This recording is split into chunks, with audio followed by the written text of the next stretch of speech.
பிஸ்மில்லாஹிர்ரஹ்மானிர்ரஹீம். அன்பான சகோதர சகோதரிகளே, அஸ்ஸலாமு அலைக்கும் வரஹ்மத்துல்லாஹி வபரகாத்துஹு. ஈமான் உள்ளவர்களின் அடையாளம் எதுதான்? யார் அல்லாஹுவையும் மறுமை நாளையும் நம்புகிறாரோ அவர் நல்லதே பேசட்டும் அல்லது மௌனமாக இருக்கட்டும்.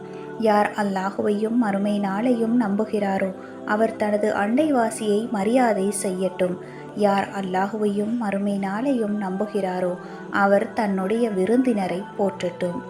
நமக்கு ஈமான் இருக்கின்றதா இல்லையா என்பதற்கான அடையாளங்கள் நம் மொழி, நம் நடத்தை, நம் செயல்களில் தெரிகின்றது.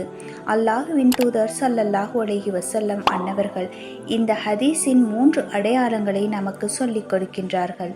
முதலில் நம் வார்த்தைகள், நல்லதையே பேசுங்கள் அல்லது மௌனமாக இருங்கள் என்று நபிகள் நாயகம் ஸல்லல்லாஹு அலைஹி வஸல்லம் அன்னவர்கள் கூறுகின்றார்கள்.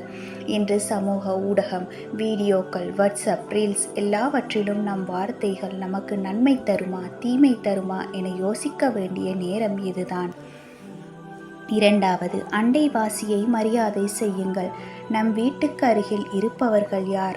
நம் அடுத்த பக்கம் உள்ளவர்கள் யார்? ஒரே தெருவில் இருப்பவர்கள், ஒரே இடத்தில் வேலை செய்யும் மக்கள், அவர்களை மரியாதை செய்யக்கூடியவர் தான் உண்மையில் ஈமானுடன் இருப்பவர்கள் என்று நபிகள் நாயகம் ஸல்லல்லாஹு அலைஹி வஸல்லம் அன்னவர்கள் கூறுகின்றார்கள். மூன்றாவது, விருந்தினரை போற்றுங்கள். நம் வீட்டுக்கு யாராவது வந்தால் அவரை அன்புடன் வரவேற்க வேண்டும், எதையும் பாசத்துடன் கொடுக்க வேண்டும். இவை மூன்றும் ஒருவரின் உண்மையான ஈமானை காட்டும் முக்கியமான அடையாளங்களாகும். இது நமக்கு எளிதான வழி, ஆனால் மிகவும் புனிதமான வழியும் கூட. நம்மை ஈமான் உள்ளவர்களாக அல்லாஹ் காப்பாற்றுவானாக. இந்த ஹதீஸ் உங்களுக்கு பயனுள்ளதாக இருந்திருந்தால் லைக் பண்ணுங்க, ஷேர் பண்ணுங்க. மேலும் ஹதீஸ் வீடியோக்களுக்கு சப்ஸ்கிரைப் செய்ய மறக்காதீங்க. வஸ்ஸலாம்.